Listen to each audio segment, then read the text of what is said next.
আমরা যেমন শুরু করি সেইভাবে এই মন্ত্রটা উচ্চারণ করে আমরা শুরু করব। তব কথামৃতম তপ্ত জীবনম কবিভিরীড়িতম কলমশাপহম শ্রবণমঙ্গলম শ্রীমদাততম ভুবি গৃণন্তি এ ভূরিদা জনাঃ। ভগবান শ্রীরামকৃষ্ণদেবের কথামৃত সকলের জন্যে। যখন সন্ন্যাসীরা এই কথামৃত পড়েন তারা প্রচণ্ড উৎসাহিত বোধ করেন, ত্যাগের পথে উৎসাহ বোধ করেন। তারা মনে করেন ঠাকুর ত্যাগের কথা বলছেন, বলছেন সমস্ত কিছুকে ত্যাগ করে এগিয়ে যাও, জগৎটা অনিত্য, জগৎটা থাকবে না, সুতরাং তুমি বেশি এর মধ্যে জড়িয়ে যেও না। যখন গৃহীরা এটা পড়েন শোনেন তখন তারা অনুপ্রেরণা বোধ করেন নিজের নিজের কর্মক্ষেত্রে যে যেখানে আছেন আমরা খুব সুন্দর করে যাতে এটা করতে পারি, কাজটা করতে পারি, ঠাকুরের সেবায় যেন জীবনটা দিতে পারি, সেইটি ওরা সবসময় মনে করেন। তো ত্যাগী গেহি সেব্য নিত্য, খুব সুন্দর করে বিরজানন্দজি মহারাজ তার শ্লোকে লিখেছেন ভগবান শ্রীরামকৃষ্ণ সম্পর্কে।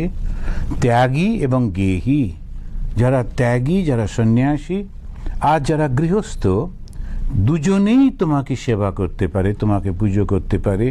তুমি দুজনেরই অনুপ্রেরণা, তুমি দুজনেরই ধ্রুবতারা। এটা খুব অদ্ভুত।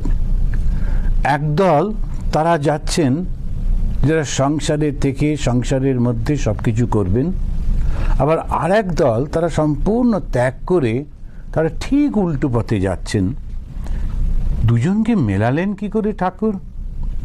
এটা কিন্তু বহু কাল আগে উপনিষদে যদি আমরা দেখি, ঈশ উপনিষদে একেবারে প্রথম এবং দ্বিতীয় শ্লোক দুটি এই একই কথা বলছে। ঈশাবশ্যমিদম সর্বম যৎকিঞ্চ জগত্যাম জগৎ তেন তক্তেন ভঞ্জিতা মহাগৃধা কস্যচিৎ ধনম।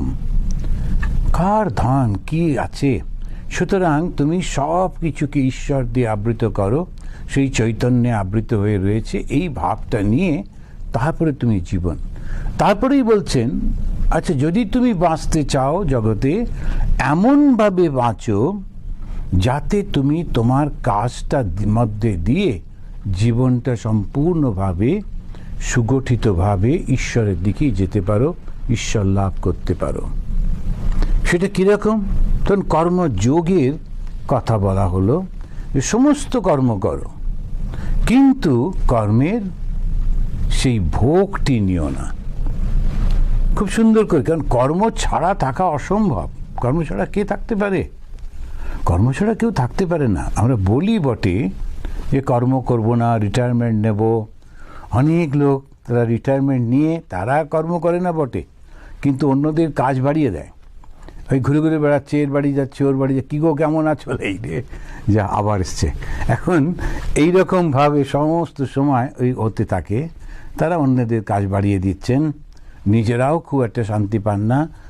কিন্তু আমাদের যে দৈনন্দিন কর্ম যা রুটিনের মধ্যে রয়েছে সব করে চলেছি, কিন্তু তার থেকে মনটাকে বিচ্ছিন্ন করে নিয়েছে। এটা খুব অদ্ভুত ধরনের একটা সুন্দর সিস্টেম, সেইটি ঠাকুর আবার ইন্ট্রোডিউস করলেন। তিনি ত্যাগীশ্বর, ত্যাগীদের মধ্যে ঈশ্বর তিনি। আবার তিনি সংসার করছেন মাকে নিয়ে, তিনি শ্রী শ্রী মা রয়েছেন, সংসার করছেন, সব আত্মীয় স্বজনের কাছে যাচ্ছেন, সবার খবর নিচ্ছেন। এই যে শ্রীরামকৃষ্ণ, তিনি সবার শ্রীরামকৃষ্ণ। তো এই শ্রীরামকৃষ্ণের কাছে একদল ব্যবসায়ী এসেছেন কলকাতা থেকে, মারোয়াড়ি, তারা সব এসেছেন দেখা করতে। আমরা এর আগেই পড়েছি যে ঠাকুর কথা হচ্ছিল যে ফ্রি উইলের কথা হচ্ছিল। একটা লোক তাহলে কি চেষ্টা করবে না? সব যদি ঈশ্বর নির্ভর হয়, ভগবান শ্রীরামকৃষ্ণ বলছেন যে ঈশ্বরের ইচ্ছা ছাড়া একটা শুকনো পাতাও খসে পড়তে পারে না, এমন সমস্ত সিস্টেম রয়েছে। তাহলে সত্যি তো বারবার প্রশ্ন তখন হয়, তাহলে আমি কেন করতে যাব? অবশ্যই করতে হবে না, যদি আমি ঈশ্বরকে পরিপূর্ণভাবে নির্ভর করি। একেবারে ছোট্ট কোলের বাচ্চা যে 3-4 মাসের, সে নিজে কিচ্ছু করে না, মাই সব করিয়ে দিচ্ছেন, বাবাই সব করিয়ে দিচ্ছেন। তার কখন কাপড় জামা তাকে পরিয়ে দিতে হবে, কখন গরম লাগছে একটু খুলে দিতে হবে, ও সব ওরাই করে দেন। এখন এই যে ভাবটা আমরা দেখি, যদি আমি সম্পূর্ণভাবে ঈশ্বরে নির্ভর করি, কিচ্ছু করতে হবে না। আর যদি তা না করি, তখন আমাকে নিজে নিজে করতে হবে। তাহলে দুটোই আছে। সেই জন্য ভগবদ গীতাতে উনি বলছেন, যত্র যোগেশ্বরা কৃষ্ণ যত্র পার্থ ধনুর্ধরা। একটা ভাব হচ্ছে পরিপূর্ণভাবে আত্মনির্ভর। ভগবান শ্রীরামকৃষ্ণ তিনি যখন ডাক পেলেন তিনি সন্ন্যাস নিতে হবে, তোতাপুরীজি এসেছেন, ঠাকুরের খুব ভালো লাগছে, তার খুব ইচ্ছা সন্ন্যাস নেবেন, কিন্তু ছুটলেন কালীবাড়িতে, মাকে জিজ্ঞেস করছে, ভবতারিণীকে। তারপরে ফিরে এসে বললেন, মা বলেছেন আমার জন্যেই তোমাকে পাঠিয়েছেন। এই মাত্র নির্ভর, ঈশ্বর নির্ভর, দৈব নির্ভর, এখানেতে সম্পূর্ণ কৃপার উপরে চলেছেন। আবার যখন আমরা নিজেরা চেষ্টা করছি, ভগবান শ্রীরামকৃষ্ণের উদাহরণ দিয়ে যদি বলা যায়, তিনি প্রাণপণ চেষ্টা করছেন সেই মাকে দর্শন পাওয়ার জন্যে, কিন্তু সেই দর্শন পাচ্ছেন না। তখন তিনি ওই দক্ষিণেশ্বরে একটা টাঙানো যে খাঁড়া ছিল, সেইটি নিয়ে মার গলাতে, মার কাছে, মায়ের কাছে বলছেন, আমার গলাতে আমি গলা কেটে তোমার চরণে দিয়ে দেবো, মুহূর্তের মধ্যে যদি তুমি দেখা না দাও। নিজে প্রচেষ্টা করছেন। তাহলে প্রচেষ্টাও রয়েছে, আবার ঈশ্বরের কৃপাও রয়েছে, এই দুটোই একসঙ্গে চলে। এটা আমরা আগের দিন আলোচনা করেছি। তো আজকে আমরা এখানে দেখছি যে একদল ভক্ত, মারোয়ারি ভক্ত এসছে। তখন শ্রীরামকৃষ্ণ মারোয়ারি ভক্তদের প্রতি, দেখো আমি আর আমার এ দুটি অজ্ঞান, হে ঈশ্বর তুমি কর্তা, আর তোমার এই সব এর নাম জ্ঞান, আমার কেমন করে বলবে? এইভাবে তিনি বোঝাচ্ছেন। এখন ব্যবসায়ী লোক ব্যবসা করে, নানান রকম কিছু করতে হয়, সুতরাং ঠাকুর বলছেন তুই যদি আমার আমার করে করো, তখন কিন্তু বন্ধন। এখন যে বুঝলো কথাটা, তার কাছে ঠিক আছে, আর যদি সে না বোঝে, আরও বন্ধন, আরও বন্ধনের মধ্যে গিয়ে কত কত জন্মের পরে তবে জ্ঞান তো সবার হবে, কিন্তু এই ধাক্কা খেতে খেতে খেতে খেতে তারপরে তো একটা সে পাথর সে ভেঙে গেল, ছোট ছোট নুড়ি হলো, নুড়িগুলো গড়াতে গড়াতে এখানে ধাক্কা খাচ্ছে, ওখানে ধাক্কা খাচ্ছে, করে করে করে করে বালি হয়ে গেল, বালি থেকে ধীরে ধীরে মিশে গেল সব কিছুর মধ্যে, শেষে সে সমুদ্রে গিয়ে মিশতে পারছে। এখন মিশতে তো হচ্ছেই, সমুদ্রে সবাই মিশবো, কিন্তু ওই কতদিন যে জন্ম মৃত্যু জরা ব্যাধি এই চক্রের মধ্যে চলতে হবে কে জানে। তো এটা থেকে যে মুক্তি চায়, তার জন্যে বলা হচ্ছে যে এই কথাগুলি কেমন করে করব। এখন এই মুহূর্তে আমি ব্যবসা করি, ব্যবসা করতে গেলে নানান কথা বলতে তো হয়ই, তা না হলে ব্যবসা হয় না। সেই জন্য ব্যবসায়ীদের ব্যাপারটাই হচ্ছে ধীর সুন্দর করে মিষ্টি কথা। কোনো ব্যবসায়ী যদি সবসময় সে হাতা গোটাচ্ছে, রেগে মেগে রয়েছে, ওর কাছে কে জিনিস কিনতে যাবে? কেউ কি যাবে? ব্যবসায়ীরা ভীষণ মিষ্টিভাষী হয়, সুন্দর করে কথা বলে। আচ্ছা, এখন আমার একটা জিনিস রয়েছে যেটা একটু তুবড়ে গেছে, বিক্রি তো করতে হবে, এটার জন্য তো আমার ইনভেস্ট হয়ে গিয়েছে, এবার একটু বানিয়ে টানিয়ে বলতেই হবে কথা। তো ব্যবসা মানেই সেই রকম। সুতরাং যারাই ব্যবসার মধ্যে থাকেন তাদের ওইগুলো হয়, সুতরাং তাদের খুবই সাবধানে থাকতে হয়। আর এই মারোয়ারি ব্যবসাদার এরা সব এসেছেন।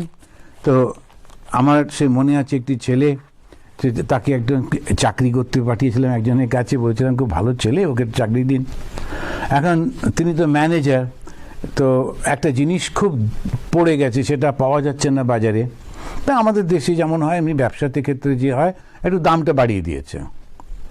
দিয়ে ও যখন ক্রেতা এসেছে তখন বলছে যে আগে তো এখন পাওয়া যাবে না, খুব এখন রেয়ার হয়ে গেছে। যাকে আপনি যখন বলছেন আপনি পুরনো লোক, যেমন ব্যবসায়ীরা বলে যে সবাইকেই বলে যে আপনি আমার পুরনো লোক, কতদিনে চেনা, আপনাকে আর কি বলবো, আপনার জন্য না করে পারা যায় না, এরকম করে বলছে।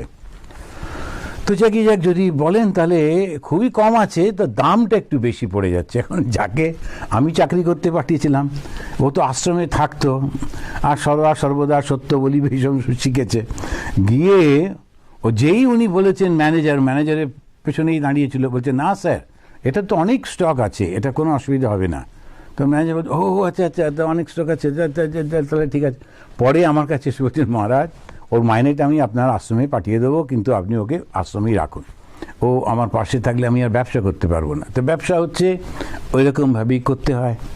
তা এই ঠাকুর সেটা জানেন, কিন্তু সেটা খুব যে পছন্দ করছেন তা না। তো সেই কারণে উনি এখানে এসে বলছেন যে দেখো তুমি এইরকমভাবে মনে করবে যে আমার তো কিচ্ছু নেই, যখন চলে যেতে হবে তখন আমার কোথায় যে যাব, কার কাছে যে যাব, সুন্দর একেবারে বিছানা বানিয়েছি বা একদম বড় সুন্দর করে খাট, ওই খাটেতে আমি মরতে পারবো কিনা তাও কিন্তু আমি জানি না। ভগবান না করুন আজকাল যা একটা ভয়ঙ্কর রোগ, এই কোভিড হলে কাদের কাছে গিয়ে পড়ছি, কারা আমাকে মুখে জল দিচ্ছে, কোথায় নিয়ে গিয়ে পুঁতে দিচ্ছে না জ্বালিয়ে দিচ্ছে ভগবান জানে। আত্মীয় স্বজন কত কি, কিছুই করতে পারা যায় না। এই খুব সুন্দর ভালো লোক ছুটে ছুটে এক্সারসাইজ করে এসে বা শুয়ে পড়লো আর চলে গেল, কোনো ঠিক করাই গেল না যে এই প্রপার্টিটা কাকে দেবো, টাকা পয়সা কাকে দেবো। এইরকম ঠুনকো জীবন, একটা কাঁচের গ্লাসের মতো দেখতে চকচক করছে সুন্দর, একটুখানি ধাক্কা লাগলো তো গেল ভেঙে। এই তো জীবন, এটাতে এত গর্ব, এত অহংকার, এত কিছু করে করবে ওটা কি? ওইটাই ঠাকুরের উপদেশ। আর তিনি মারোয়াড়িদের বলছেন দেখো তোমরা ঈশ্বরের দিকে মোড় ফিরিয়ে দাও। কামনা লোভ করতে হয় তো ঈশ্বরকে পাবার কামনা করো, লোভ করো। বিচার করে তাদের তাড়িয়ে দাও। হাতি পরের কলা গাছ খেতে গেলে মাহুত অঙ্কুশ মারে। এটা যে কথাটা বললেন, হাতিটা সুর বাড়িয়ে ওই কলা অন্যর বাগানে যাচ্ছে, তখন মাহুত জানে অসুবিধা হবে, ও ওকে সঙ্গে সঙ্গে অঙ্কুশ দিয়ে একটা লোহার এরকম ছোট্ট একটা থাকে সেটা দিয়ে একটু বিঁধিয়ে দেয়। তখন হাতিটা বোঝে যে না ওটা খাওয়া যাবে না। তেমনি মনটা যখনই ওই রকম কিছু করতে যাবে তো সঙ্গে সঙ্গে মনটাকে অঙ্কুশ দিয়ে আটকাতে হবে, না এটাতে করা যাবে না, এটা হবে না। তারপরে বলছেন তোমরা তো ব্যবসা করো, ক্রমে ক্রমে উন্নতি করতে হয়। কেউ আগে রেড়ির কল করে, আবার বেশি টাকা হলে কাপড়ের দোকান করে। তা ঠাকুর খুব সুন্দর ব্যবসার ব্যাপারটা জানতেন বলে উনি বলছেন যে ক্রমে ক্রমে উন্নতি করতে হয়, একটু একটু করে উন্নতির দিকে এগোতে হয়। তা এই একটা তেলের কল করেছে, রেডির তেল, এটা সাধারণ একেবারে সেই তার থেকে একটু পয়সা হলো, তখন একটু ভালো ব্যবসার দিকে গেল, আর একটু ভালো ব্যবসা। তা এইভাবে ধীরে ধীরে তাকে, তারপরেই তিনি বলছেন ঈশ্বরের দিকে ধীরে ধীরে এগিয়ে যেতে হয়। দেখুন এই যে এটা হচ্ছে গৃহীদের জন্য বলছেন যে তুমি একটু একটু করে, যেমন তুমি ব্যবসা করছো, পয়সা রোজগার করছো, বড়লোক হচ্ছো, একবারে দুম করে হওয়া যায় না। খুব বড় লোকের ছেলে একসঙ্গে অনেকগুলো টাকা পেলো, ব্যবসা করছে, সেটা একটা জিনিস, কিন্তু মোটামুটিভাবে তারা ধীরে ধীরে ধীরে ধীরে এগোতে থাকে, তারা আস্তে আস্তে করে বড় লোকটা হয়। তেমনিভাবে আমাদের এই যে ধর্মের পথ, এই ধর্মের পথে, আধ্যাত্মিকতার পথে ধীরে ধীরে ধীরে ধীরে এগোতে হয়। তুমি বলছেন প্রথমে একটু তুমি জব করলে, জব করতে করতে খানিকটা তুমি এগোতে তারপরে তো বলছো যে এখন কোথাও একটু যাব, গিয়ে সেখানে আমরা ওই নির্জনে থাকবো, একা একা থাকবো। তো এই নির্জন মানে কি? যেখানে কেউ নেই, যেখানে তোমাকে কেউ চেনে না, যে মনটা অন্য কোথাও টানছে তাও না, এইরকম একটা জায়গায় যদি যাওয়া যায় তখন সেটাকে বলে নির্জন। তারপরেই বলছেন তবে কি জানো, সময় না হলে কিছু হয় না। তো এটা একটা বড় অসাধারণ কথা। প্রত্যেকে তার কর্মফলের একটা টাইম আসে যখন তার মধ্যে এই বৈরাগ্যটা আসে, বিরাগটা আসে। তা যদি না হয় তখন কিছুতেই বুঝতে পারে না, সেটা আসে না। বাকি সব জিনিস খুব ভালো লাগে, কিন্তু ওই ঠিক যে ভালোবাসার জিনিসটা, যেটা ধর্মের জিনিসটা, সেটা তার আর পছন্দ হয় না। ওই জন্য সময়ের জন্যে অপেক্ষা করতে হয়।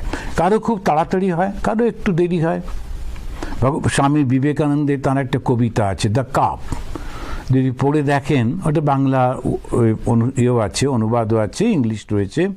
দ্য কাপ কবিতাটিতে খুব সুন্দর করে উনি বলছেন যে আমি তোমার বন্ধুকে এবং তোমাকে দুজনকেই আমার কাছে আসতে বলেছি, তোমরা দুজনে আসছো, তোমার পথটা কিন্তু অত্যন্ত দুরূহ, প্রত্যেকটা পদক্ষেপে তোমার পা কেটে যাবে, কষ্ট হবে, আর তোমার বন্ধুরটা একেবারে ফুল দিয়ে সাজানো, সে খুব সুন্দর করে আসবে, কিন্তু তুমি থেমে যেও না, তুমি চলতে থাকো এবং শেষে তুমি আমার বুকেই আসবে। দ্য কাপ, এই কবিতাটি যদি পড়া যেতে পারে, খুব সুন্দর। ওইটা আমাদের সমস্ত কর্মের ফলের জন্য এটা হচ্ছে, full of dark brew of fault and passion. তাই আমাদের পূর্ব জন্মের যত কর্মের ফল, সেইটা ওই ডার্ক ব্রিউ, মানে আমাদের এখানে যেমন সেই কফিগুলো কালো কফি হয়, সেইটা হচ্ছে কর্মের ফলটা। কারো কর্মের ফলটা খুব ভালো, তার সে সুন্দর করে হেঁটে হেঁটে ভগবানের দিকে এগোচ্ছে, কারোটা প্রতি পদক্ষেপে কষ্টকর, সে একটু এগোচ্ছে তো এখানে কষ্ট, এখানে কষ্ট, কোনো কষ্টের শেষ নেই, কিন্তু থেমে যেতে নেই, ওই করতে করতেই এগোতে হয়, ওই এগোতে এগোতেই ভগবানের কাছে একদিন পৌঁছে যায়। সময় না হলে হয় না। কারো কারো কর্মভোগ অনেক বাকি থাকে, তাই জন্যে দেরিতে হয়। ফোঁড়া কাঁচা অবস্থায় অস্ত্র করলে হিতে বিপরীত হয়, পেকে মুখ হলে তবে ডাক্তার অস্ত্র করে।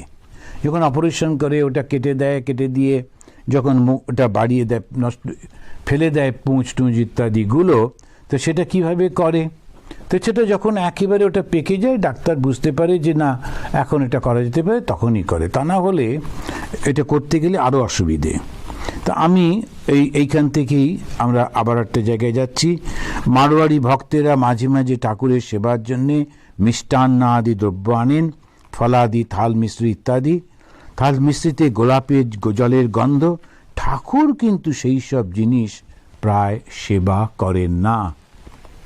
এখন ওরা যে, এটা কোনো জাতের ব্যাপারে বলছেন না, বলছেন যে একদল যারা এরকমভাবে করে, জিনিসটা অ্যাপারেন্টলি দেখতে খুব সুন্দর করে ওরা দেয় বটে, কিন্তু দেখা যায় যে ওটার মধ্যে কামনা থাকে, যে জিনিসটা সে অফার করছে ওটার মধ্যে ভালোবাসা থাকে না, সে থাকে আমার এই জিনিসটি উনি গ্রহণ করলে আমার যেন এই ক্ষতি থেকে আমি বাঁচতে পারি।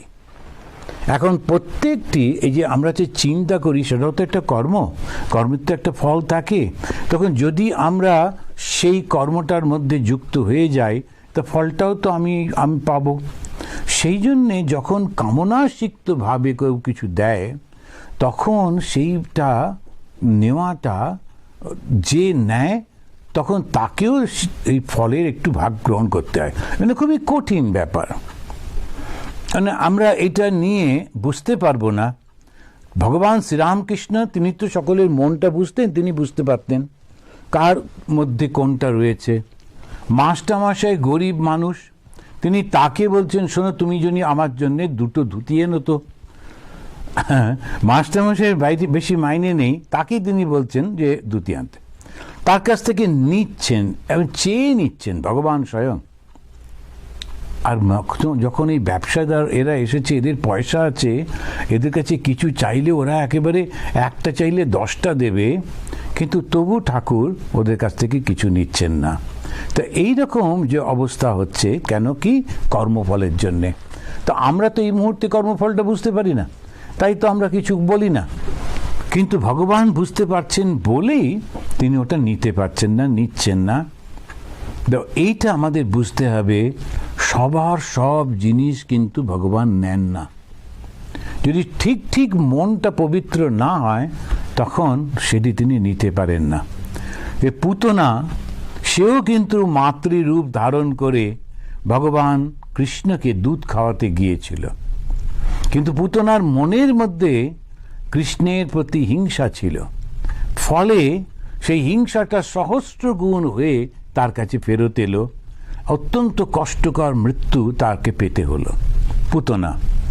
আবার সঙ্গে সঙ্গে যশোদা, তিনিও কিন্তু শ্রীকৃষ্ণকে যখন দুগ্ধপান করাচ্ছেন, তখন সেই ভগবানের স্পর্শে তার একেবারে দৈব আনন্দ হচ্ছে।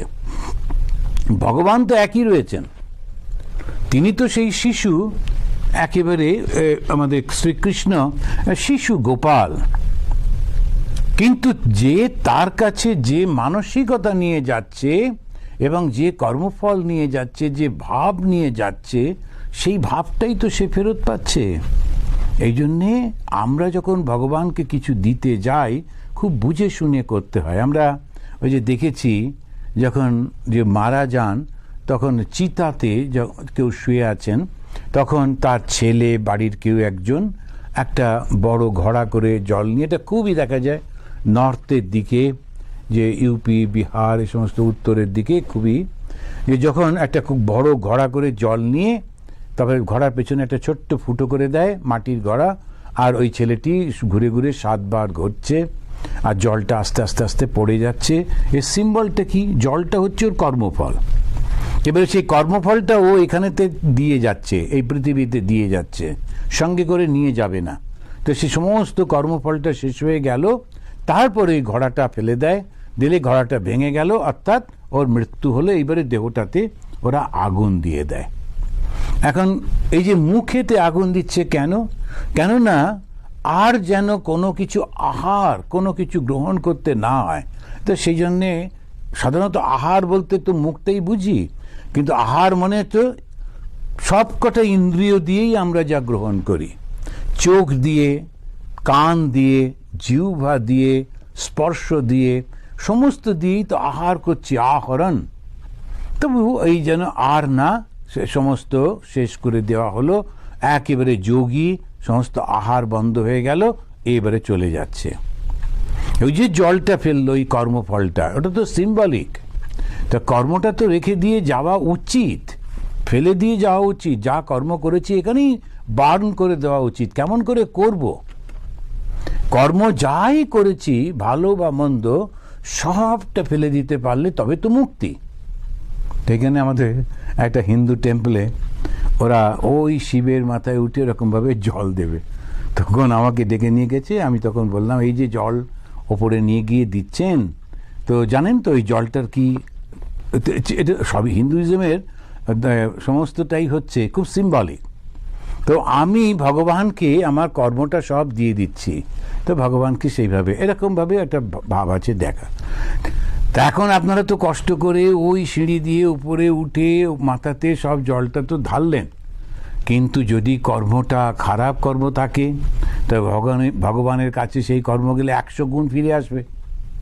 তো কি কর্ম দিচ্ছেন সেটা তো খেয়াল করতে হবে।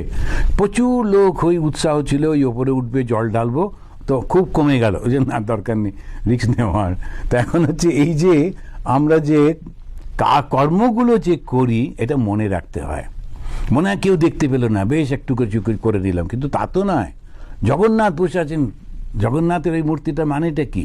সব দেখছেন, আর একটা চোখের ও পাতাটাও নেই, সব দেখছেন। জগতের নাথ যিনি, তিনি সমস্ত কিছু দেখছেন, শুধু সাক্ষী হিসেবে সমানে দেখছেন। এটা খুব সুন্দরভাবে হিন্দুদের সব কিছুই খুব সিম্বলিক। তা আমরা মনে করি জগতের যে যিনি ওটা দেখছেন, তা একটা অদ্ভুত ধরনের ভগবান, তার হাত নেই, তার পা নেই, বড় বড় দুটো চোখ, তাতে পাতা নেই। এ কি ভগবান? আমরা দেখে দেখে অভ্যস্ত, কিছু মনে হয় না। অন্যরা যখন যায়, তখন এদেশে যেমন ওরা দেখে বলে, ও ভেরি ইন্টারেস্টিং, মানে কি এটা বড় পিকুলিয়ার। এখন এই যে দেখলে মনে হচ্ছে ওই রকম, কিন্তু পেছনে যে সত্যিকারের যে দর্শনটা রয়েছে, সেটা হচ্ছে অসাধারণ। সেটা কি? ভগবান সর্বত্র রয়েছেন, তার পার দরকার নেই, কোথায় যেতে হবে তাকে, তিনি সর্বত্র উপস্থিত। তা ইচ্ছা মাত্র কর্ম হচ্ছে, ওই জন্য হাতটার দরকার নেই। তিনি শুধু সাক্ষী, সারাক্ষণ তিনি শুধু দেখে চলেছেন, সেই জন্যে চোখের পাতাটিও পড়ে না। তো এই যে ভগবান, এই যে জগতের নাথ, তিনি সব লক্ষ্য করছেন। ভগবান শ্রীরামকৃষ্ণ সেই জগন্নাথ স্বয়ং। সেই জগন্নাথে তিনি কখনো নিজে যাননি, কেন?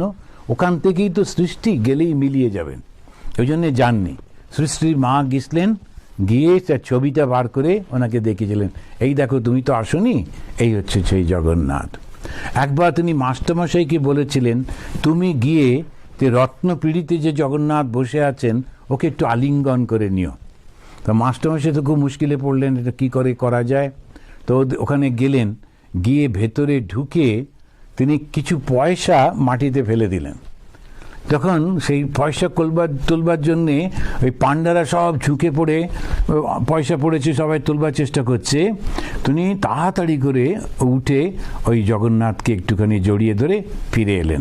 ঠাকুর খুব খুশি। যখন ফিরে আসার পর মাস্টারমশাইকে তিনি একটু আলিঙ্গন করে বললেন, এই আমার জগন্নাথকে আলিঙ্গন করা হলো। তো এই জগতের নাথকে সর্বদা স্মরণ করতে হয়। তা তিনি ওই কর্মফল দাতা, কর্মফল দিচ্ছেন, কিন্তু নিজে কিচ্ছু করেন না, আমরা যেটা করি সেই অনুযায়ী। তো ওই ভক্তদের বলছেন, দেখো তোমরা ব্যবসাতে তো ক্রমে ক্রমে উন্নতি করো, তেমনি সাধন ভজনও ক্রমে ক্রমে করো, ধীরে ধীরে করো, তাড়াহুড়ো করতে হবে না, একটু একটু করে করো। তবে মাঝে মাঝে নির্জনে যাও, একেবারে একলা থাকো, সেই একলা থেকে সেখান থেকে তুমি ওখান থেকে উন্নতি করতে পারবে।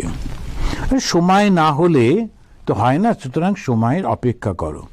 ঠাকুরের এই যে ভক্তদের সব মিষ্টান্ন তিনি নিয়ে এসছেন, ঠিক নিতে পারছেন না। কেন নিতে পারছেন না? খুব পরিষ্কার করে বলছেন, ওদের অনেক মিথ্যা কথা কয়ে টাকা রোজগার করতে হয়, সেই জন্যে ঠাকুর নিতে পারছেন না। যারা মিথ্যা কথা বলে তাদেরকে, এমনকি যে কোনো, ওই যে আমাদের আগে কিন্তু কখনো বলতো না মিথ্যাটা আমরা নিতে পারি।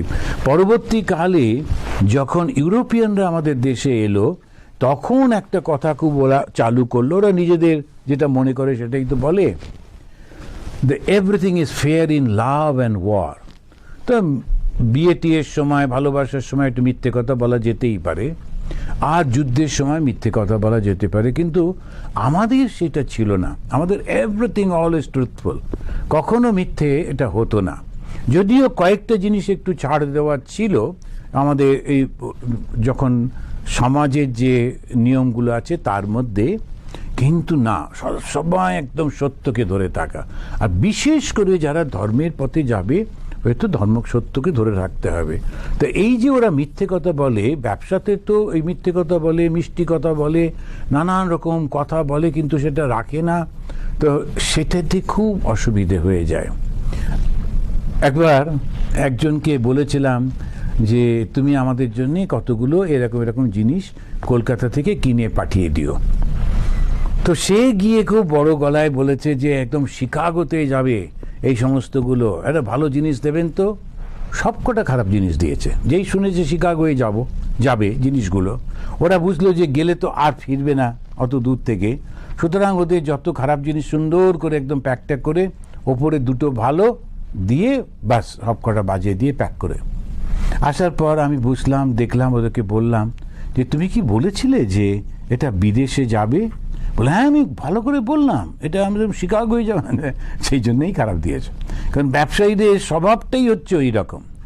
সেই জন্যে যখনই তুমি করতে যাবে ওটা ঠকাবেই ঠকাবে। ঠাকুরের জন্যে জিনিস কিনতে গেছেন, গিয়ে ওই রকম বলেছেন ঠাকুরের জন্যে এই কড়াইটা কিনবো, একটু দেবেন।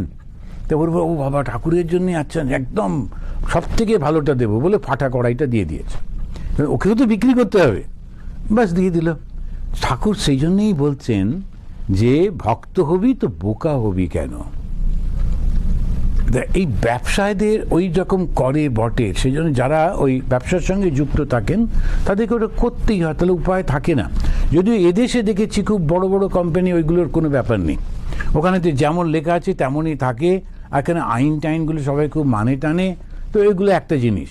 কিন্তু আমাদের দেশে তো তা না, সুতরাং ওই প্রথম থেকে শুরু করতে হয় যে দর দাম। কেউ কেউ আছেন পাড়ায় এক একজন থাকতেন যে কাকা কাকিমা, তারা ভীষণ, অন্য লোকেরা বাজার করতে যাওয়ার সময় ওদেরকে সঙ্গে করে নিয়ে যেত, যাতে বার্গেনিংটা ওরা করবে, ভীষণ ভালো বার্গেনিং করতে পারে, ওটাতে আবার একটা ক্রেডিট থাকে। কিন্তু ব্যবসা মানেই ওই ধরনের করে টরে ঠাকুর ছুঁতে পারতেন না।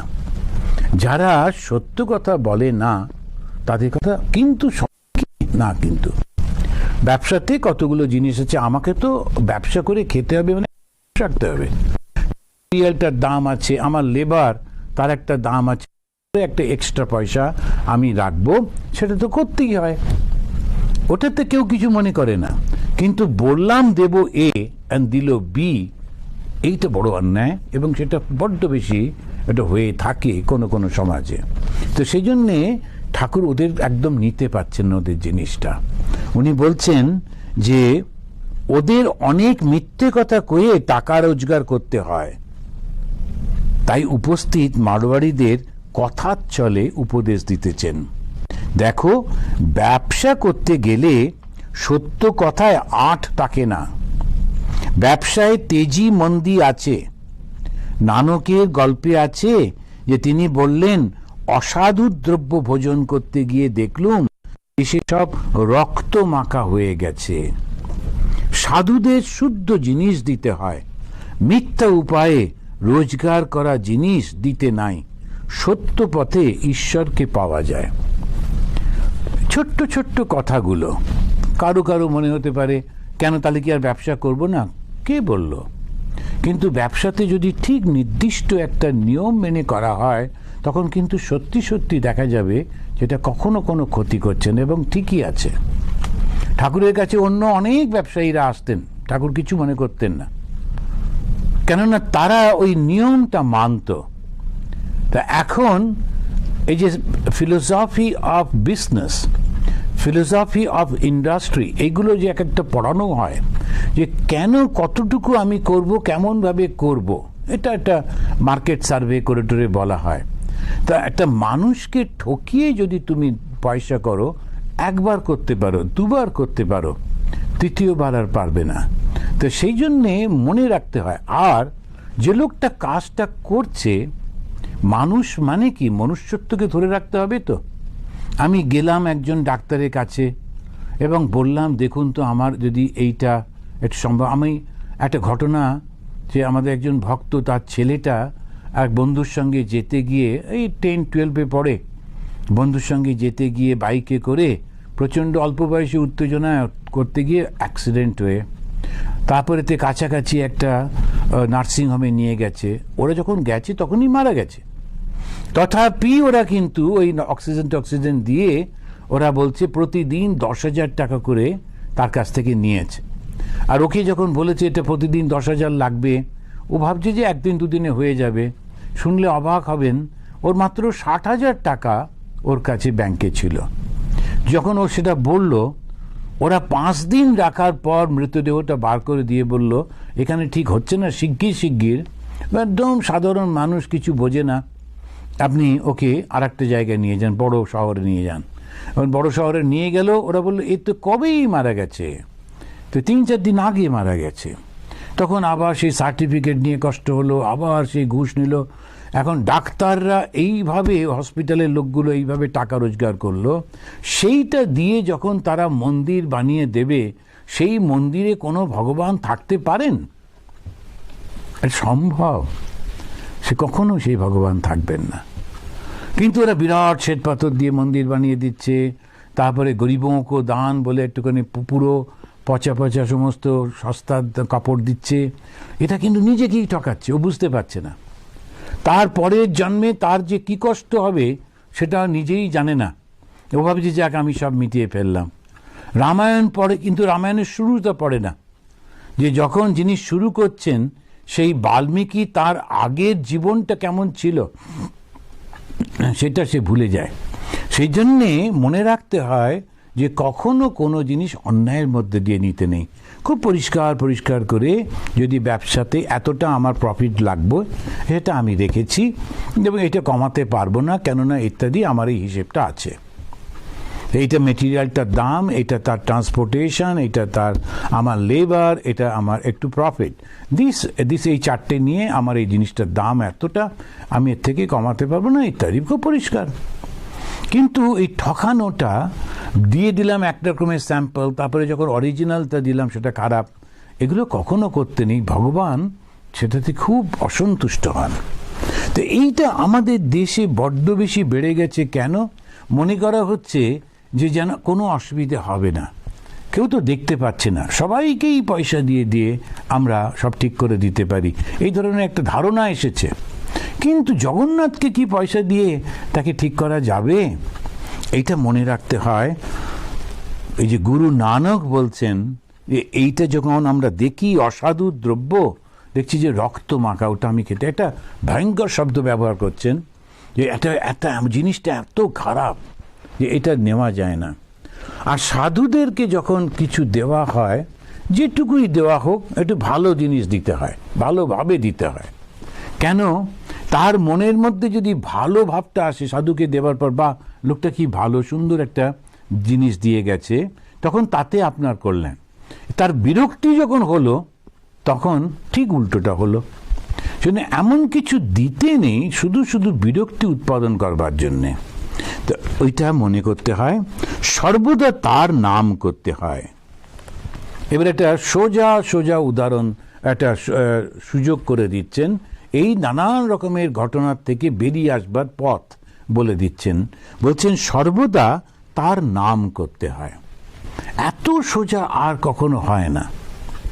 তার যখন নাম করছি, ভগবানের নাম করছি, তারপরে তার স্মরণ করার চেষ্টা করছি ভগবানকে, যে ভগবান আমি তো কত কি না জেনে না বুঝে করে ফেলি, কাউকে এমন একটা শব্দ বলে ফেলি তাতে খুব একটা দুঃখ পায়, আঘাত পায়। আমি বলতে হয়তো সেটা চাইনি, কিন্তু সে আঘাত দিয়ে ফেলেছি। বহু লোক করেন, বহু মানুষ করে ফেলেন, যে আঘাত দিয়ে কথা বলা। বাচিক যে তপস্যা গীতাতে দেখবেন রয়েছে, বাচিক তপস্যা হচ্ছে কাউকে কর্কশ বাক্য বলতে নেই। শ্রী শ্রী মা সারা জীবন ওই তপস্যাটা করেছেন, কখনো কাউকে কর্কশ শব্দ ব্যবহার করতেন না, কখনো না। তো আমরা যখন বলি তপস্যা, তার মানেই নাকে থাকা খালি পায়ে ঘোরা, এরকম তো না। ওটা তো কায়িক তপস্যা, মানসিক তপস্যা, বাচিক তপস্যা, তিনটে রয়েছে। তো তা সেই মানসিক তপস্যাটা, কায়িক তপস্যাটা, ওগুলো একসঙ্গেই যখন আমরা করতে পারি, যে বাচিক তপস্যা সব সময় সংযত হওয়া, তারপরে তো ঈশ্বরের জন্য যেতে হবে। সেই জন্যে ওটা তো এতটা আমরা করে উঠতে পারি না সাধারণ মানুষ। তখন ঠাকুর খুব সাধারণ একেবারে, যেটা সবাই পারে, তখন বললেন যে সর্বদা তোমরা তার নাম করো, সদা সর্বদা তার নাম করো। জাস্ট ভগবানের নাম করা, ঘুরতে ফিরতে চলতে বসতে শুধু তার নাম করা। তো ভগবানের নাম করে যাচ্ছি, কিন্তু আবার অন্য অন্যায়ও করছি। দেখবেন হাতে করে সে জপের মালা নিয়ে সে কাজও করছে, আবার নানান রকম অন্যায়ও করছে। ওই রকম না, নো হিপোক্রেসি। সত্যি সত্যি মনের মধ্যে তার নামটাকে আনা, আর যখন তার নামটা নিচ্ছি তখন অন্য চিন্তাগুলো মনের মধ্যে আসছে না। কাজের সময় মনটা তার কাছে ফেলে রাখতে হয়। যেমন আমার পিঠে ফোঁড়া হয়েছে, সব কাজ করছি, কিন্তু মনটা ফোঁড়ার দিকে রয়েছে। রাম নাম করা বেশ, যে রাম দশরথের ছেলে, আবার জগৎ সৃষ্টি করেছেন, সর্বভূতে আছেন, আর অতি নিকটে আছেন, অন্তরে বাহিরে রয়েছেন। ওহি রাম দশরথ কি বেটা, ওহি রাম জগৎ পশেরা, ওহি রাম ঘট ঘট মে লেটা, ওহি রাম সবসে নিয়ারা। সব থেকে কাছে রয়েছেন তিনি, প্রত্যেকের মধ্যে মধ্যে রয়েছেন। তিনি জগতের সৃষ্টি করেছেন, তিনি আবার দশরথের ছেলে হয়ে দর্শন দিয়েছেন।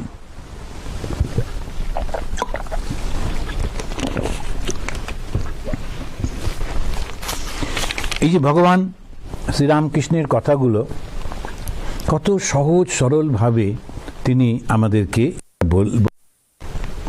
এখন আমরা, ঠাকুর বললেন ভগবানের নাম করা, ঈশ্বরের নাম করা।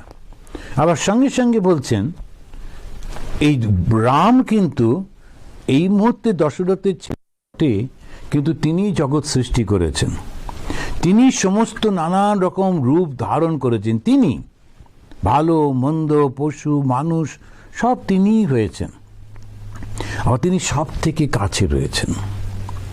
তো ম্যাকো কাহা ঢুঁড়ো বন্দে ম্যায় তো তেরা পাস মো, ওই হিন্দিতে খুব সুন্দর সুন্দর ওরা বলেন যে এত তোমার কাছে রয়েছে, খুব কাছে রয়েছে। ম্যাকো কাহা ঢুঁড়ো বন্দে ম্যায় তো তেরা পাস মো, তুমি আমাকে কোথায় খুঁজছো বন্ধু, আমি তোমার একেবারে কাছে রয়েছি। তারপরেই বলছেন খোঁজোগে তো আভি মিলুঙ্গা পল ভর কে তল্লাশ মো, যদি তুমি সত্যি সত্যি খোঁজো, ঠিকভাবে খোঁজো, এক্ষুনি তুমি আমার দর্শন পাবে। পল ভর কে তল্লাশ মো, তল্লাশ মানে খোঁজা, পল ভর মানে চোখের পাতা পড়া আর ওঠা, এইটুকুর মধ্যেই তুমি আমাকে পেয়ে যাবে। এটা যে বললেন এক মুহূর্তে পেয়ে যাবা, তার কারণ সেটা তো আমিই তো সেইটি, আমি তো কোথাও যেতে হচ্ছে না তাকে পাবার জন্যে, শুধু পর্দাটা সরিয়ে দেওয়া, তাহলেই দেখা যাবে। তো সেটা কি? উনি হচ্ছেন সত্য, চিরন্তন, সদা আনন্দময়। তা ভগবান লাভ মানে কি? আমরা অনেকগুলো গোলমাল করে ফেলি যে ভগবান লাভ মানেই যেন একটা মিস্টিক্যাল এক্সপিরিয়েন্স হবে। তো প্রচুর অনেক চিঠিপত্র আসে, নানানজন কথা বলতে চান যে আমি এরকম দেখছি, আমি ওই রকম দেখছি, নানান রকমের স্বপ্নে, এবং তার মনে হয় আমার অনুভব হয়েছে, সে অনুভবের কথা বলতে চান, বলতে খুব ব্যগ্র হয়ে পড়েন।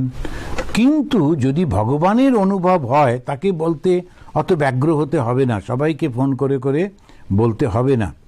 ওই কথা শোনবার জন্য লোকে ছুটে ছুটে যাবে।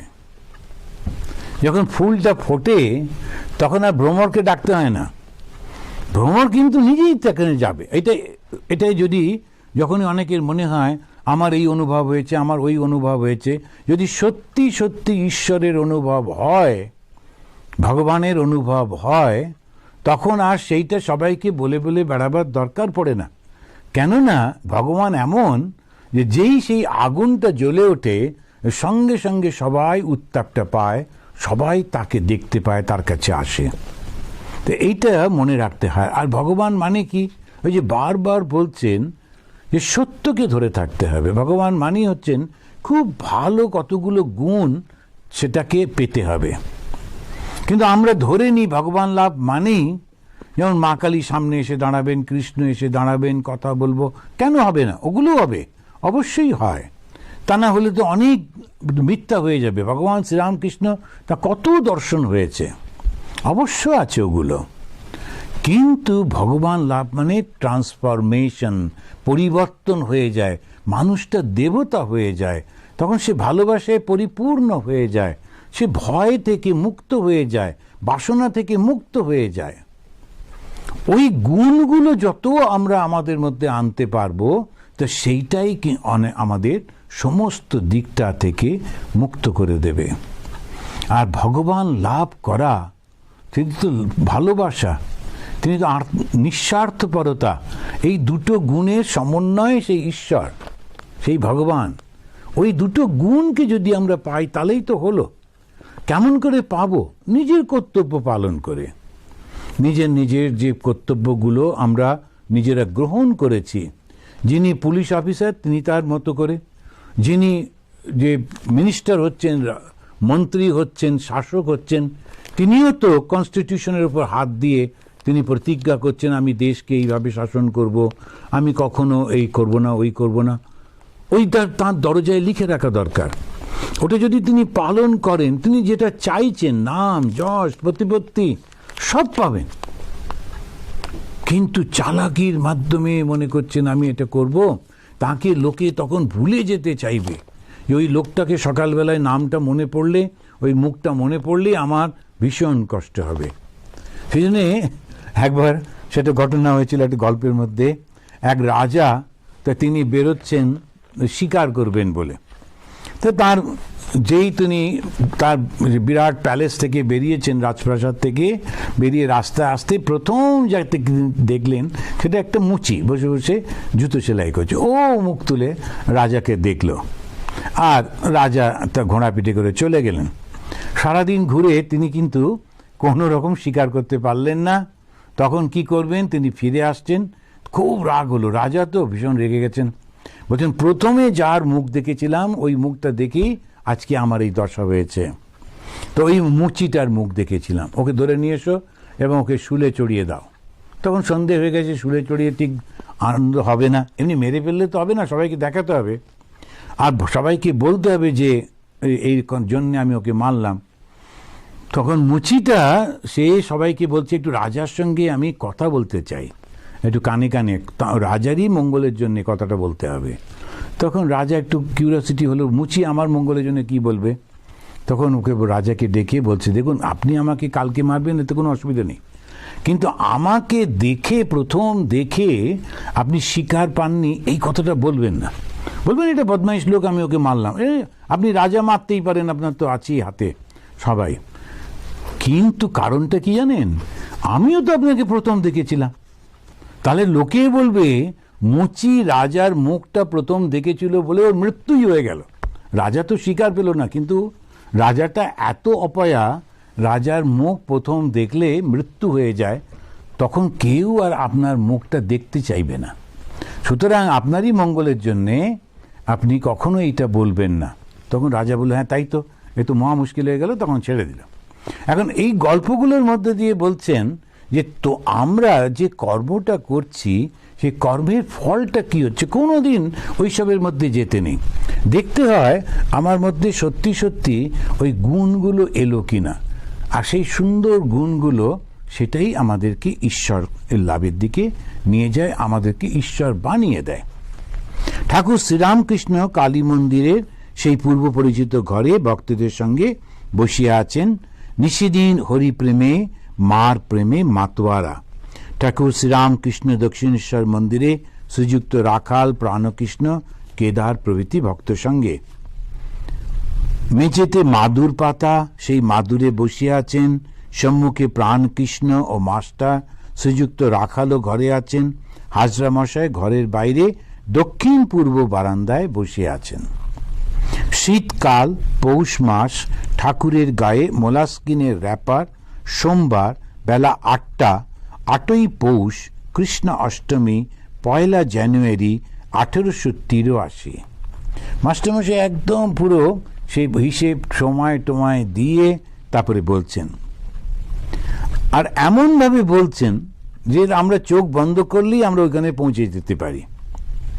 এখন অন্তরঙ্গ ভক্তগণ অনেকেই আসিয়া ঠাকুরের সহিত মিলিত হইয়াছেন। 1 জানুয়ারি, সুতরাং ছুটির দিন। নানাবিধ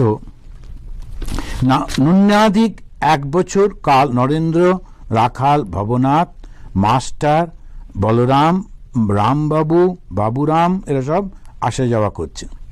না, রামবাবু নেই, বাবুরাম, লাটু প্রভৃতি আসা যাওয়া করতেছেন। তাদের বৎসরাধিক পূর্ব হইতে রাম, মনোহর, সুরেন্দ্র, কেদার আসিতেছেন। তো মোটামুটি 1 বছর হলো এই সমস্ত নরেন্দ্র প্রভৃতি আসছেন, আর তারও 1 বছর আগে থেকে রাম, মনমোহন, সুরেন্দ্র এরা আসছেন। প্রায় 5 মাস হইল ঠাকুর শ্রীরামকৃষ্ণ বিদ্যাসাগরের বাদুর বাগানের বাটিতে শুভাগমন করিয়াছিলেন।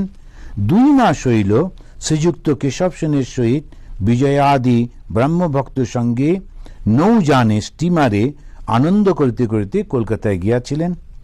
শ্রীযুক্ত প্রাণকৃষ্ণ মুখোপাধ্যায় কলকাতার শ্যামপুকুর পল্লীতে বাস করেন। তাহার আদি নিবাস জনাই গ্রামে।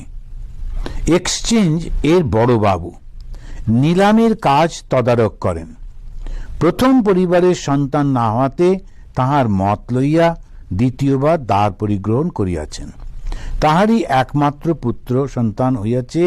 ঠাকুর শ্রীরামকৃষ্ণকে প্রাণকৃষ্ণ বড় ভক্তি করেন, একটু স্থূলকায়, তাই ঠাকুর মাঝে মাঝে তাকে মোটা বামুন বলেন। অতি সজ্জন ব্যক্তি। প্রায় 9 মাস হইল ঠাকুর তাহার বাটিতে ভক্ত সঙ্গে নিমন্ত্রণ গ্রহণ করিয়াছিলেন। প্রাণকৃষ্ণ নানা ব্যঞ্জন মিষ্টাদি করিয়া অন্নভোগ দিয়াছিলেন। ঠাকুর মেঝেতে বসিয়া আছেন, কাছে জিলিপি, 1 চাংড়া জিলিপি কোনো ভক্ত আনিয়াছেন, তিনি একটু জিলিপি ভাঙিয়া খাইলেন। সবাই বলে ঠাকুর খুব জিলিপি খেতে ভালোবাসতেন।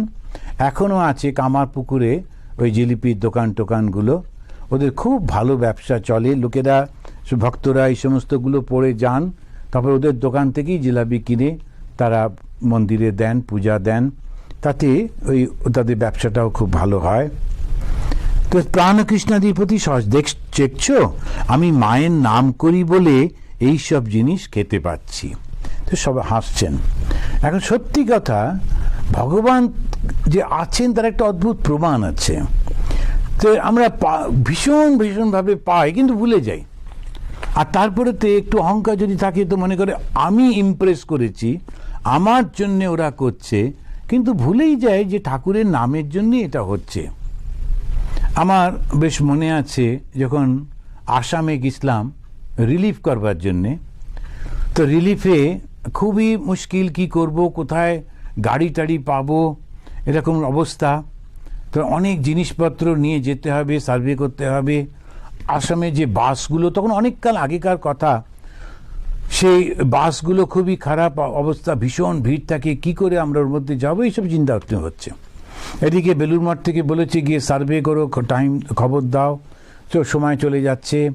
তো সন্ধেবেলায় মন্দিরে প্রার্থনা হয়ে গেল, আসামের যে পুরনো যে মন্দিরটা সেইটাতে করে আমি একটুখানি মন্দিরের সামনে পায়চারি করছি আরতির পর। তো হঠাৎ একজন ভদ্রলোক এলেন। তো তিনি মন্দিরে প্রণাম করে আমাকে দেখে বললেন, নতুন, আপনি কোথা থেকে? তা আমি বললাম এরকম। তো উনি নিজের পরিচয় দিলেন না, বললেন যে যদি কোনো সাহায্যের দরকার হয় বলবেন। আমি বললাম সাহায্য এই মুহূর্তে তো একটা গাড়ি পেলে ভালো হয়, আমরা এরকম 3-4 জন সাধু যাব, তো যা বাসের অবস্থা, জিনিসপত্র নিয়ে যাই কি করে। তখন উনি বললেন, ও আচ্ছা। পরের দিন আমরা তো জানি বাসে করেই যেতে হবে, তো তাড়াহুড়ো করে বেরোতে যাচ্ছি, হঠাৎ দেখলাম উনি নামটা জিজ্ঞেস করেছিলেন। তো আমার নাম লেখা একটা চিরকুট নিয়ে একটা লোক দাঁড়িয়ে আছে দরজার কাছে। কি ব্যাপার? না বাবু গাড়ি পাঠিয়ে দিয়েছেন। এখন এইটা যদি মিরাকল না হয় তো কোনটা মিরাকল? ঠাকুরের কীরকম কৃপা, শুধু মুখ দিয়ে বলেছি একটা গাড়ি হলে। তো সেই সঙ্গে গেলাম, গাড়ি করে সেই জায়গায় পৌঁছে দিল। সেইখানেতে গিয়ে আমাদের শুধু তাই না, খুব ইনফ্লুয়েন্সিয়াল লোক, একটা খুব ভালো আমরা মানে বাংলো বাড়িতে, যে গভর্নমেন্টের সেই বাংলোগুলো, সেখানে উঠলাম। তারপরেতে খাবার বড় কষ্ট, রান্না কোথাও পাওয়া যাচ্ছে না কিছু খাবার।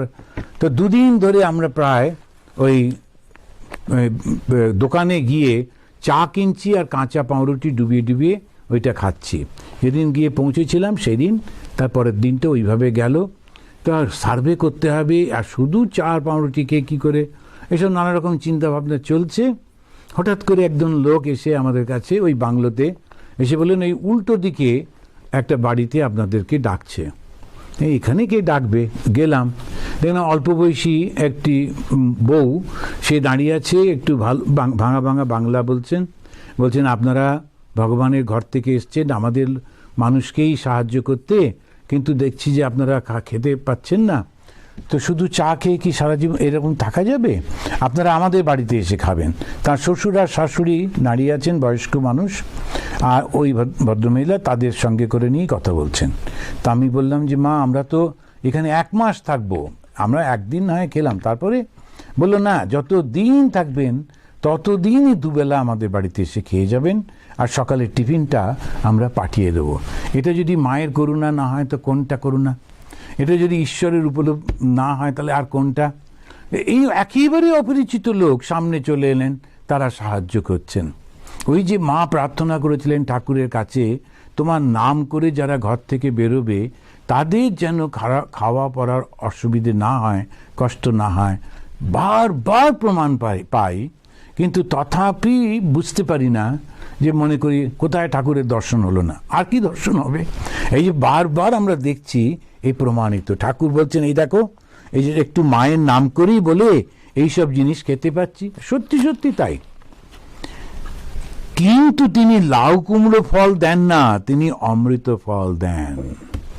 তো এগুলোতে বিশ্বাস বাড়ছে, এগুলোতে মনে হচ্ছে তিনি আমাদের চারপাশে রয়েছেন, সব সময় তিনি আমাদের দেখছেন, তিনি আমাদের সব কিছু জুটিয়ে দিচ্ছেন।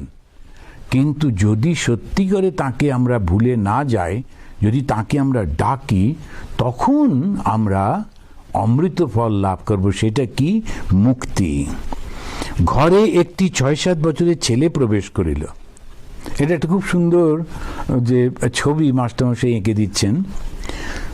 ঠাকুর হাতে জিলিপি নিয়ে বসেছিলেন, সঙ্গে অনেক ভক্তরা রয়েছে। ঠাকুরের বালক ভাব, তা বড়দের মাঝখানে একটা বাচ্চা, সে কোনো তার অসুবিধা নেই, ও জানে বড়রা ওর থেকে নেবে না। কিন্তু যেই আরেকটা বাচ্চা এসেছে, অমনি তার মনে হলো এই রে, ও এসে যদি নিয়ে নেয়।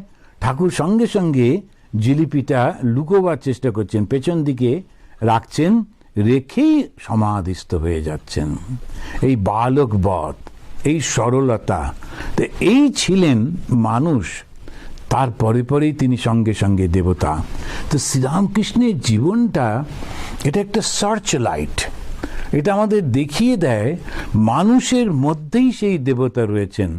এই কথা বলছেন, খাচ্ছেন, গল্প করছেন, মজা করছেন, একেবারে আমাদের মতো, মানুষের মতো, কিন্তু সেই মানুষটা মুহূর্তের মধ্যে দেবতা পরিবর্তন হচ্ছেন। এই নয় যে তিনি ঘরের মধ্যে গিয়ে বসলেন, যাগযজ্ঞ করলেন, তারপরে সমাধিস্থ হলেন, সঙ্গে সঙ্গে চোখের সামনে সবার মাঝখানে বসে, এটা আমরা কখনো দেখতেই পাই না। তো এইটা অসাধারণ একটা। সঙ্গে সঙ্গে তিনি প্রাণকৃষ্ণ গৃহস্থ বটে, কিন্তু তিনি বেদান্ত চর্চা করেন। ব্রহ্মসত্য জগৎ মিথ্যা, তিনি বলেন আমি সোহম। ঠাকুর বলেন কলিতে অন্নগত প্রাণ, কলিতে নারদীয় ভক্তি। তা আমরা শুরু করেছি নারদীয় ভক্তি। এখানে কাছেই লেমন্ট হিন্দু টেম্পলের জন্যে এই প্রত্যেক মাসের প্রথম শনিবার এবার থেকে পড়ানো হবে। তো কলিতে নারদীয় ভক্তি, ওই যে ও বেদান্ত চর্চা করেন, ঠাকুর সেটা ঠিক অ্যাপ্রিসিয়েট করতে পারছেন না। কেন? বলছি এক আর করছি আর এক। এদিকে বলছি সোহম, ওদিকে আবার সন্তানের জন্য দ্বিতীয়বার বিয়েও করছি। এটা কি? তা সেজন্যে ওটাকে বলা হচ্ছে একটু হিপোক্রেসি হয়ে যাচ্ছে। মুখে এক বলছি, কাজে আর এক করছি। এতে লোকেরা মনে করতে পারে বাবা সোহম টোহম বলছে, বিরাট বেদান্ত পড়ছে, নানান রকমের বই টইয়ের নাম করছে, একেবারে বিরাট ভগবানের কাছে চলে গেছে। কিন্তু সত্যি হচ্ছে কি, আমার সত্যিকারের কিসে উপকার হবে সেইটা ভগবান জানেন, তাই ওকে বলছেন যে নারদীয় ভক্তি। যে সে ভাবের বিষয় ভাব ব্যতীত অভাবকে কে ধরতে পারে? যে ভাবের বিষয়, তো ভগবান যিনি, তাকে সেই ভাবটা নিয়ে ধরতে হয়, তাকে ভাবের অভাবে সেটা তো হয় না। আমার সেই ভাবই নেই, অদ্বৈত ভাবই নেই, সমস্ত কিছু ত্যাগ করার যে সেই ভাব। এদিকে মুখে একরকম বলছি, কাজে আর একরকম করছি। এই যে আমাদের দেশে বড় বড় সে ধর্ম নেতা, তথাকথিত ধর্ম নেতা, এই ধরা পড়ছেন, তো জেলে গিয়ে বসে আছেন, ধর্মটাকেও তারা নষ্ট করে দিচ্ছেন। মানুষের ধর্মের প্রতি সমস্ত ভাবটা নষ্ট হয়ে যাচ্ছে।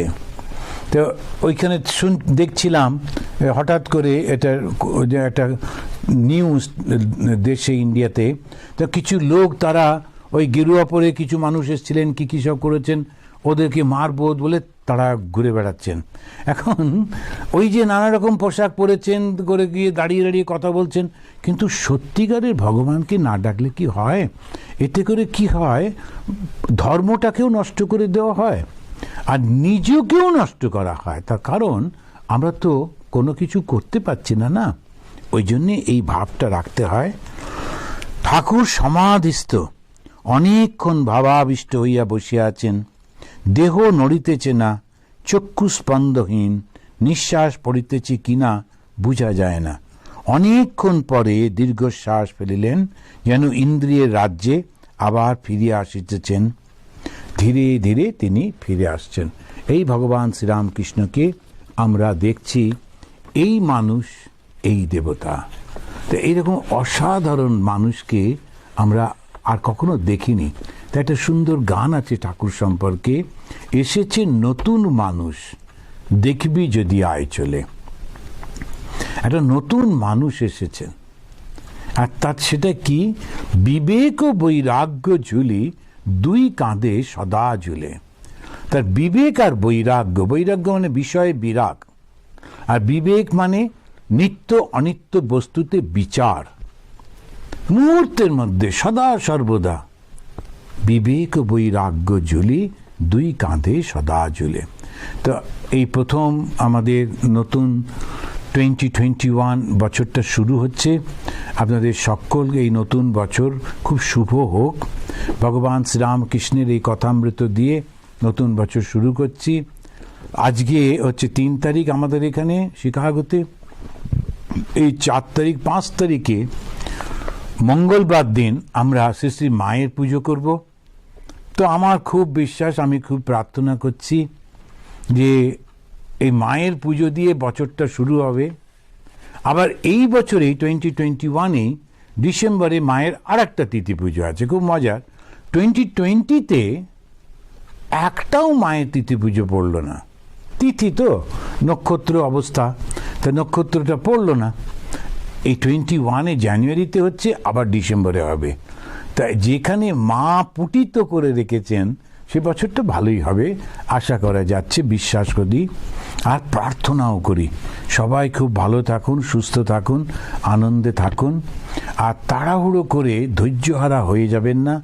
একটু নিজেকে দূরে রাখুন, আর একটু যখনই কারোর সঙ্গে কথা বলছেন, কাছে যাচ্ছেন, সাবধানতাটা অবলম্বন করে যেমন যেমন বলেছে একটু মুখটা ঢেকে হাতে পরিষ্কার সাবান দেওয়া ইত্যাদি, এটা করে সবাই খুব ভালো থাকুন, আনন্দে থাকুন, মানুষের জীবন নষ্ট না হয়ে যায়, শেষ না হয়ে যায়। আর আমি যেটা বলছিলাম, যদি এটা সম্ভব হয়, পরে আমি ভেবে দেখলাম প্রতিদিন 100 করে বাড়ানো সম্ভব হবে না। আমি বলেছিলাম 1 তারিখে যদি পারেন 100 করে করে জবটা বাড়ান, সেটা বোধহয় সম্ভব হবে না, অনেক বেড়ে যাবে, যেটা সাধারণভাবে সম্ভব হবে না। 10 করে করে করা যাক। 108 যদি জব করেন তাহলে 108 প্লাস 10, 108 প্লাস 20, প্রতিদিন 1 করে করে। তা আজকে তো 3 তারিখ হয়ে গেল, তা আপনি যদি 108 করেন তো 108 প্লাস 30, দেখা যাক না 365 দিনে যদি ওই গোলটাতে পৌঁছানো যায়।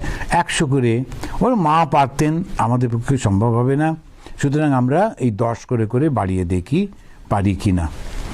খুব ভালো, আমরা মনে করছি যে সকলের কল্যাণ হোক। যদি আমার কথাগুলো 5 তারিখের আগে আপনারা পান, তাহলে খুব করে মায়ের কাছেও একটু সবাই মিলে প্রার্থনা করব, জগৎ যেন এই কলুষতা থেকে মুক্ত হয়। সুশ্রী মায়ের কাছেই প্রার্থনা করি। জয় ঠাকুর, জয় মা, জয় স্বামীজি। আমরা এই শ্লোকটা বলে শেষ করব। নিরঞ্জনম নিত্যম অনন্তরূপম ভক্তানুকম্পা ধৃত বিগ্রহম বৈ ঈশাবতারম পরমেশমিড্যম তম রামকৃষ্ণম শিরসা নমামঃ। ওম শান্তি শান্তি শান্তি। হরি ওম তৎসৎ। শ্রীরামকৃষ্ণ অর্পণমস্তু।